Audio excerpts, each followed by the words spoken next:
स्वागत दोस्तों आपका चैनल के सामने होते हैं चलेंगे सबसे बड़ी आपको बताएंगे दोस्तों कांग्रेस पार्टी के सहयोगी गठबंधन ने पूरे प्रदेश भर के अंदर जबरदस्त तरीके के आंदोलन का ऐलान किया है। बताएंगे मनरेगा को लेकर कहां पर देशव्यापी आंदोलन का ऐलान किया गया है। दोस्तों पूरी की पूरी प्रदेश सरकार मैदान में उतरने वाली है, हर जिले के अंदर उतरने वाले हैं इंडिया गठबंधन के शेर। एक एक करके चलेंगे, सारी बड़ी अपडेट तो सारी बड़ी जानकारी अब तक पहुंचाएंगे दोस्तों। लेकिन उससे पहले अगर आप भी मानते हैं कि एमजी नरेगा यानी मनरेगा योजना ही भारत का भविष्य था और इसे हटाकर बीजेपी सरकार ने सबसे बड़ी गलती की और इसका प्रचंड तरीके से विरोध किया जाना चाहिए, तो इस वीडियो को लाइक करके लाल बटन दबाकर चैनल को सब्सक्राइब करके बेल आइकन दबाकर कमेंट बॉक्स में अपनी राय जरूर लिखकर आगे चलते हैं। सबसे पहले सबसे बड़ी बिग ब्रेकिंग न्यूज अपडेट की तरफ दोस्तों, जहां पर इंडिया गठबंधन ने फैसला लिया है कि वो मनरेगा योजना हटाए जाने के खिलाफ बीजेपी के खिलाफ जोरदार तरीके का मोर्चा खोलेंगे। दोस्तों अलग अलग राज्य के अंदर अलग अलग क्षेत्रों में जोरदार तरीके के प्रदर्शन को लेकर पूरी रूपरेखा तय की जा रही है। 27 तारीख को कांग्रेस पार्टी ने CWC यानी कांग्रेस पार्टी वर्किंग कमेटी की बैठक बुलाई है दोस्तों, और इंडिया गठबंधन की अलग अलग पार्टियों ने मनरेगा हटाए जाने का जोरदार विरोध किया है। तृणमूल कांग्रेस के सांसदों ने जहां पर एक और संसद भवन के अंदर पूरी रात सीढ़ियों पर कड़ाके की ठंड में बिताते हुए जोरदार तरीके से मनरेगा हटाने के खिलाफ जोरदार नारेबाजी की दोस्तों, तो दूसरी ओर अब इंडिया गठबंधन की एक और पार्टी ने फैसला लिया है कि वो प्रदेश व्यापी आंदोलन करेंगे। दरअसल दोस्तों इंडिया गठबंधन के सबसे मजबूत पिलर में से एक डीएमके पार्टी के नेतृत्व ने फैसला लिया है कि वो धर्मनिरपेक्ष प्रगतिशील गठबंधन यानी सेक्युलर प्रोग्रेसिव अलायंस यानी तमिलनाडु के अंदर डीएमके, कांग्रेस पार्टी और तमाम अन्य पार्टियों के गठबंधन ने केंद्र सरकार के वीबी यानी विकसित भारत जी राम जी बिल 2025 के खिलाफ 24 दिसंबर को पूरे तमिलनाडु के अंदर राज्यव्यापी आंदोलन का ऐलान किया है दोस्तों। चेन्नई समेत सभी जिलों के अंदर सुबह 10 बजे से मनरेगा लाभार्थियों और पार्टी के नेताओं और विधायकों और स्थानीय प्रतिनिधियों के साथ ये प्रदर्शन होगा। प्रत्येक जिले के अंदर स्थानीय पार्टी इकाई के द्वारा शांतिपूर्ण रैलियां आयोजित की जाएगी, जिसमें बीजेपी की केंद्र सरकार और AIADMK के खिलाफ जबरदस्त नारेबाजी की जाएगी। गठबंधन ने फैसला लिया है कि वो बीजेपी सरकार द्वारा लाए जा रहे बिल यानी विधेयक का पूरी तरीके से विरोध करेंगे और जब तक ये वापस नहीं होता तब तक विरोध जारी रहेगा, जो ग्रामीण मजदूरों के 100 दिनों के रोजगार की गारंटी को खतरे में डाल रहा है। ये बिल महात्मा गांधी का नाम हटाने के साथ ही राज्यों के ऊपर अतिरिक्त आर्थिक बोझ डाल रहा है दोस्तों। यानी पहले केंद्र सरकार मनरेगा योजना में 90% बल्कि यूं कहिए कि जब वेतन की बात आती थी यानी जो लोग 100 दिनों का काम पाते थे, हालांकि अभी तक 100 दिनों का काम देना मनरेगा से नहीं हो पाया, एवरेज 50 दिन 60 दिन का काम भी नहीं हो पाता क्योंकि बीजेपी की केंद्र सरकार ने पहले ही फंड कम कर दिया दोस्तों। लेकिन इसके बावजूद जो वेतन देना होता था वो 100% पैसा केंद्र सरकार के बजट से जाता था, लेकिन अब उसे हटाकर केवल 60% रखा गया है, यानी 40% का अतिरिक्त बोझ राज्य सरकार के ऊपर लाद दिया गया है और राज्य सरकारों को पालन करने में काफी दिक्कतों का सामना करना पड़ेगा दोस्तों। राज्य सरकार का अच्छा खासा बजट जाएगा इस मनरेगा योजना में, यानी एक तरीके से कोशिश किया गया है कि मनरेगा योजना को समाप्त किया जाए। आप लोग इस पर 2 शब्द जरूर लिखकर बताएगा। चलते हैं एक और बड़ी अपडेट की तरफ, जिसमें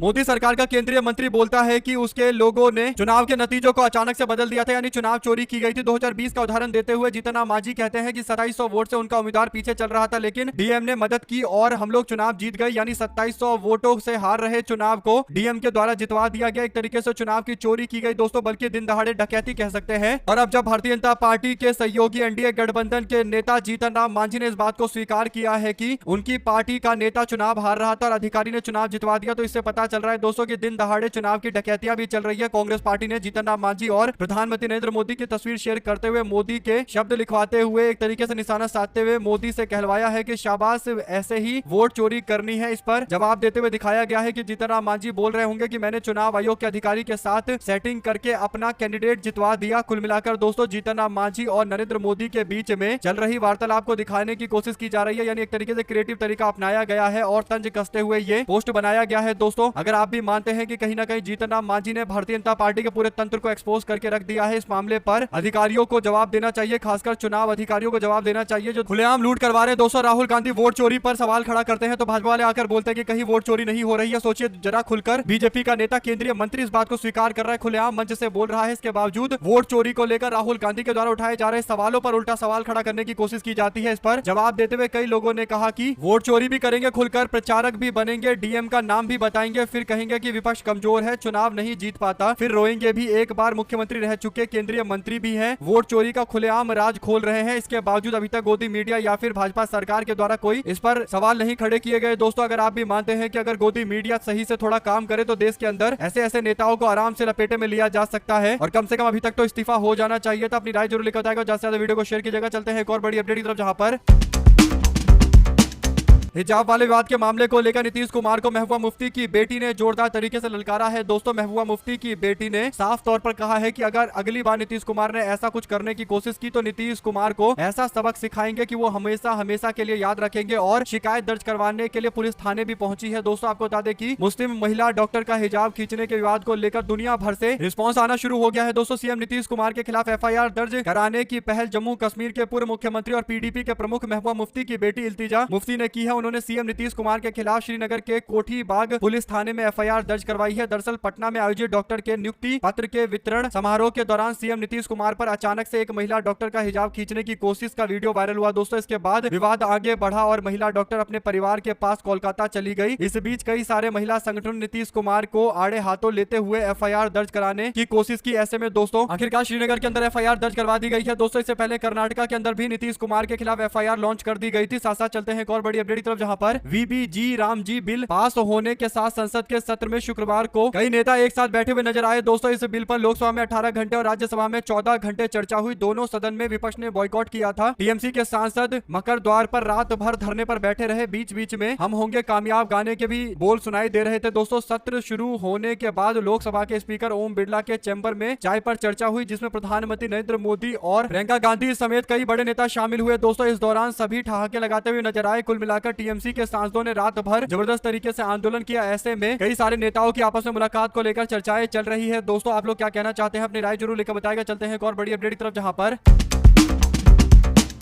तृणमूल कांग्रेस की नेत्री महुआ मोइत्रा को लेकर बड़ी जानकारी आई है। दोस्तों, महुआ मोइत्रा के ऊपर सीबीआई कार्रवाई करने वाला था। सीबीआई फिलहाल टीएमसी के सांसद महुआ मोइत्रा के खिलाफ चार्जशीट दाखिल नहीं करेगा। ऐसे लेकर संसद में सवाल पूछे जाने से जुड़ा हुआ पूरा मामला है। सीबीआई फिलहाल टीएमसी के सांसद पर कोई कार्रवाई नहीं करेगा। दिल्ली हाईकोर्ट ने शुक्रवार को लोकपाल की ओर से चार्जशीट फाइल करने की मंजूरी को रद्द कर दिया है। दोस्तों, ये मंजूरी 12 नवंबर को दी गई थी। जस्टिस अनिल छतरपाल और हरीश बैद्यनाथ शंकर की बेंच ने कहा कि हमारा मानना है कि लोकपाल ने इस मामले में गलती की है। कोर्ट ने लोकपाल से कहा कि वह लोकपाल की और लोकायुक्त की अधिनियम की धारा 20 के तहत 1 महीने के भीतर कानून के अनुसार दोबारा फैसला करे। सुनवाई के दौरान महुआ मोइत्रा के वकील ने दलील दी है कि लोकपाल ने मंजूरी देते समय कानूनी प्रक्रिया का सही तरीके से पालन नहीं किया। कानून के मुताबिक किसी भी जनप्रतिनिधि के खिलाफ कार्रवाई की मंजूरी देने से पहले उनकी टिप्पणी लेना जरूरी है, जो नहीं किया गया, यानी नियमों का उल्लंघन किया गया। यह मामला अक्टूबर 2023 से शुरू हुआ था, जब बीजेपी के सांसद निशिकांत दुबे ने महुआ मोइत्रा पर महंगे गिफ्ट और पैसे लेने के बदले में कारोबारी दर्शन हीरा